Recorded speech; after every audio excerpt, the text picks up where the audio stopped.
विज्ञान भैरव सूत्र 1 शिव कहते हैं, देवी, यह अनुभव श्वासों के बीच घटित हो सकता है। श्वास के भीतर आने के पश्चात और बाहर लौटने के ठीक पूर्व श्रेयस है, कल्याण है।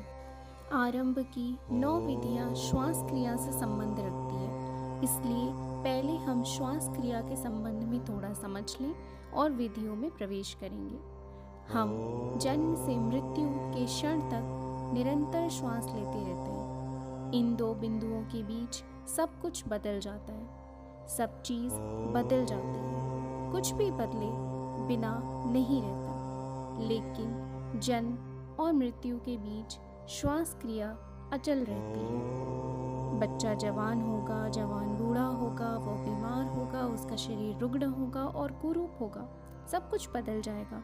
वह सुखी होगा, दुखी होगा, पीड़ा में होगा, सब कुछ बदलता रहेगा। लेकिन इन 2 बिंदुओं के बीच आदमी श्वास भर सतत लेता रहेगा। श्वास क्रिया एक सतत प्रवाह है, उसमें अंतराल संभव नहीं है। अगर तुम एक क्षण के लिए भी श्वास लेना भूल जाओ तो तुम समाप्त हो जाओगे। यही कारण है कि श्वास लेने का जिम्मा तुम्हारी नहीं तो मुश्किल हो जाएगी।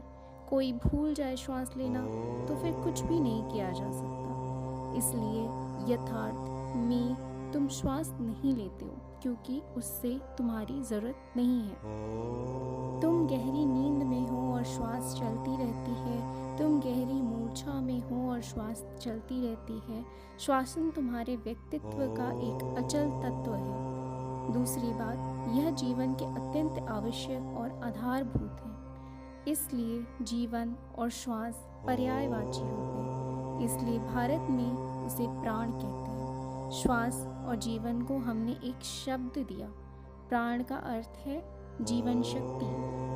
तुम्हारा जीवन तुम्हारी श्वास है। तीसरी बात, श्वास तुम्हारे और तुम्हारे शरीर के बीच का एक सेतु है। सतत श्वास तुम्हें तुम्हारे शरीर से जोड़ रही है, संबंधित कर रही है।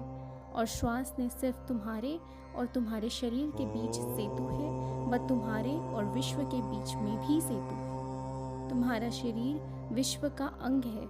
शरीर की हर एक चीज़, हर एक कण, हर एक कोश विश्व का अंश है। यह विश्व के साथ निकटतम संबंध है और श्वास सेतु है। अगर सेतु टूट जाए तो तुम शरीर में नहीं रह सकते, तुम किसी अज्ञात आयाम में चले जाओगे। इसलिए श्वास तुम्हारे और देश काल के बीच सेतु हो जाती है। श्वास के 2 बिंदु, 2 छोर हैं। एक छोर है जहाँ वह शरीर और विश्व को छूती है, और दूसरा वह छोर है जहाँ वो विश्व अतीत को छूती है। और हम श्वास के एक ही हिस्से से परिचित हैं। जब वह विश्व में, शरीर में गति करती है, लेकिन वह सदा ही शरीर और अशरीर में गति करती है। अगर तुम दूसरे बिंदु को, जो सेतु है, ध्रुव है, जान जाओ, तुम एकाएक रूपांतरित होकर एक दूसरे ही आयाम में प्रवेश कर जाओगे। लेकिन याद रखो, शिव जो कहते हैं वह योग नहीं है, वह तंत्र है। योग भी श्वास पर काम करता है, लेकिन योग और तंत्र के काम में बुनियादी फर्क है। योग श्वास क्रिया को व्यवस्थित करने की एक चेष्टा करता है। अगर तुम अपनी श्वास को व्यवस्था दो तो तुम्हारा स्वास्थ्य सुधर जाएगा। इसके रहस्य को समझो तो तुम्हें स्वास्थ्य और दीर्घ जीवन मिलेगा। तुम ज़्यादा बली, ज़्यादा ओजस्वी, ज़्यादा जीवंत, ज़्यादा ताज़ा हो जाओगे। लेकिन तंत्र को इससे कुछ लेना देना नहीं है। तंत्र श्वास की व्यवस्था की चिंता नहीं करता। भीतर की और मुड़ने के लिए वह श्वास क्रिया का उपयोग भर सकता।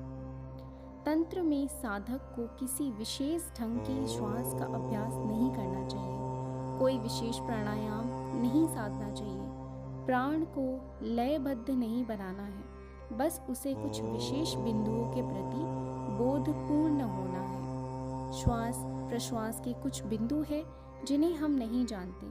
हम सदा श्वास लेते हैं, श्वास के साथ जन्मते हैं, श्वास के साथ मरते हैं, लेकिन उसके कुछ महत्वपूर्ण बिंदु को बोध नहीं है। और यह हैरानी की बात है। मनुष्य अंतरिक्ष की गहराइयों में उतर रहा है, खोज रहा है, चांद पर पहुंच गया है, लेकिन वह अपने जीवन के इस निकटतम बिंदु को समझ नहीं सकता। श्वास के कुछ बिंदु हैं जिसे तुमने कभी देखा नहीं है। वे बिंदु द्वार हैं, तुम्हारे निकटतम द्वार हैं, जिन्हें होकर तुम एक दूसरे ही संसार में, दूसरे ही अस्तित्व में, एक दूसरी चेतना में प्रवेश कर सकते हो। लेकिन वह बिंदु बहुत सूक्ष्म है। जो चीज़ जितनी निकट हो उतनी ही कठिन मालूम पड़ेगी। श्वास तुम्हारे इतना करीब है कि उसके बीच स्थान ही नहीं बना रहता। यह इतना अल्प स्थान है कि उसे देखने के लिए बहुत सूक्ष्म दृष्टि चाहिए, तभी तुम उन बिंदुओं के प्रति बोधपूर्ण हो सकते हो। ये बिंदु इन विधियों का आधार है। इसका शिव उत्तर में कहते हैं। ये हम अगले अध्याय में पढ़ेंगे। मेरे चैनल के साथ बने रहिए। विज्ञान भैरव तंत्र। धन्यवाद। ओम नमः शिवाय।